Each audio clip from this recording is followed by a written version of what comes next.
महाराष्ट्र धन्यवाद। उपस्थित सर्व मान्यवरांना विनंती असेल कृपया स्थानापन्न व्हा। अगदी काही क्षणांमध्ये आपण आजच्या या मेळाव्याला सुरुवात करत आहोत। त्याचप्रमाणे बाहेरकरांचं स्मारक करायचं आहे। त्यावेळेस तुम्ही मोबाईल काढला आणि दाखवलं की अमोल हा 20 लाख रुपयाचा पुतळा मी पाहून ठेवलेला आहे, मला हा द्यायचा आहे, पण तुम्ही समाज एक करा। साहेब त्या दिवसापासून समाज एक करण्यासाठी आम्ही अहोरात्र झटलो।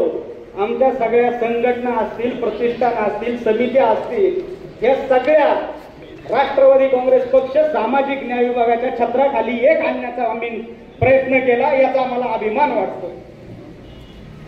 साहेब गेल्या 60 वर्षामध्ये काय झालं हे शोधण्यात अर्थ नाही, हे असं चालायचं असं म्हणण्यात देखील पुरुषार्थ नाही। सहस्र जणांनी मनावर घेतलं तर अशक्य असं काही नाही। कारण साहेब आणि दादा तुमच्यासारखा दम दुसरा कुणातच नाही, याच्या आधीच्याही लोकप्रतिनिधींमध्ये नव्हता आणि याच्या नंतरही होणार नाही। साहेब आज या ठिकाणी छाती ठोकून सांगतो, आमची एकच मागणी आहे, आम्हाला बँकेवरती नको, आम्हाला कुठल्या संस्थेवरती नको, आम्हाला कुठं संचालक पद नको, आम्हाला पंचायत समिती झेडपी पण नको। साहेब आज या समाजाच्या वतीने तुमच्याकडे एकच मागणी करतोय की डॉक्टर बाबासाहेब आंबेडकरांचं स्मारक या आंबेगाव तालुक्यात उभं राहिलं पाहिजे, एवढीच आमची मागणी आहे। यासाठी आम्ही सगळे आपल्या सोबत राहू। आमच्या येणाऱ्या पिढ्या साहेब ज्या वेळेस आम्ही नसू, आमच्या येणाऱ्या पिढ्या विचारतील का बाबासाहेबांचं स्मारक कुणी केलं, आपल्या बापाचं स्मारक कुणी केलं, त्यावेळेस आमच्या पिढ्यांचा देखील आनंदाने ऊर भरून येईल की हे स्मारक नामदार दिलीपराव वळसे पाटील साहेब, नामदार शिवाजीराव आढळराव पाटील साहेब यांनी केले। साहेब आंबेगाव तालुक्यात स्मारक का असावं? आज जगभरात बाबासाहेबांच्या पुतळे कमीत कमी 1 लाखाच्या वरती अधिकृत माहिती आहे का 1 लाखाच्या वरती देशभरामध्ये पुतळे आहेत। भीमा कोरेगावला एक स्मारक आहे, आपण त्या ठिकाणी दरवर्षी जातो। त्यानंतर आपण चैत्यभूमीला जातो, आपण दीक्षाभूमीला जातो, जिथं जिथं बाबासाहेबांचं आहे त्या ठिकाणी स्मारक आहे त्या ठिकाणी आपण जातो। परंतु आंबेगाव तालुक्यामध्ये स्मारक का होणं गरजेचं आहे आणि का झालं पाहिजे? साहेब असं काही नाही तर आंबेगाव तालुक्यामध्ये स्मारक झालं म्हणजे फार मोठा फरक पडतोय। साहेब आमच्या इथली गावातली भोळी भाबडी अडाणी जनता, त्याच्यानंतर म्हातारी माणसं ही मुंबईला जाऊ शकत नाही, दीक्षाभूमीला जाऊ शकत नाही, बौद्ध गयेला जाऊ शकत नाही आणि त्यांना बाबासाहेब जर कुठं पाहायचं असेल तो आपल्या तालुक्याच्या ठिकाणी पाहायचं आहे। ही सगळ्यांची इच्छा आहे, ही सगळ्यांच्या मनात अपेक्षा आहे। मित्रांनो तुम्हाला सांगतो, संकल्प करून चालणार नाही, तो संकल्प पूर्णत्वाला नेण्याची धमक ज्यांच्यात आहे त्यांच्या सोबत उभं राहणे हा बाबासाहेबांचा विचार आहे। आपल्या तालुक्यामध्ये आपल्या घोडेगावमध्ये डॉक्टर बाबासाहेब आंबेडकरांचं स्मारक व्हावं, त्यांचा पुतळा व्हावा, संविधान भवन व्हावं, अशा प्रकारची आपली मागणी आजची नाही की मी सुद्धा या सगळ्यांच्या मागणीबरोबर आहे।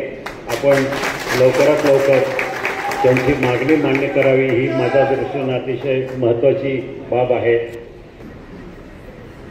ही पुतळा उभा करणं एक वेळ सहज शक्य आहे, पण त्याचं रक्षण करणं, त्याची सुरक्षितता ठेवणं या गोष्टी त्याच्यावरून जास्त अवघड आहे। कारण आपण आज पाहतो की ज्या पद्धतीनं जातीवाद, जातीमधला संघर्ष धर्माधर्मामधला संघर्ष ज्या पद्धतीनं वाढत चाललेला आहे आणि मग त्याच्यामधून काही समाजकंटक असतात,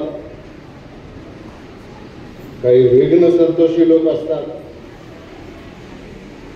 ते कुठंतरी बाकी काही नाही करता आलं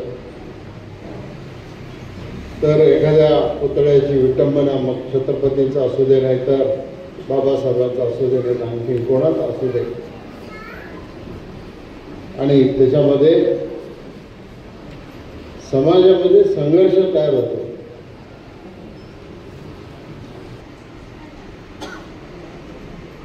केवळ आपल्या नेत्यांमध्ये मेळ राहिला नाही.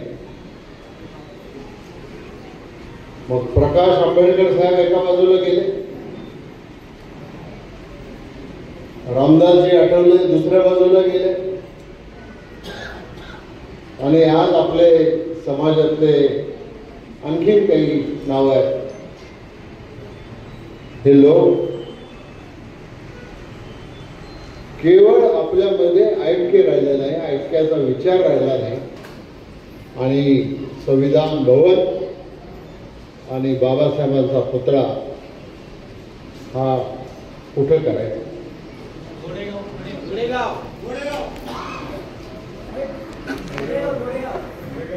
इतकं उतावळ होऊ नका. माझं वाक्य तर पूर्ण होतं. कुठं करायचं आहे, त्याच्यासाठी जागा कुठं मिळणार आपल्याला नक्की. आणि मी आधी जे सांगितलं, पहिलं तर आपलं काम जागा मिळवणं, दुसरं काम आपलं संविधान भवन बांधणं आहे, तिसरं काम आपलं पुतळा करणं आहे, आणि या सगळ्या गोष्टी करायच्या आहेत. आणि ते केल्याशिवाय मला माझ्या राजकीय जीवनाची कारकीर्द पूर्ण झाल्याचं समाधान कधी मिळणार नाही.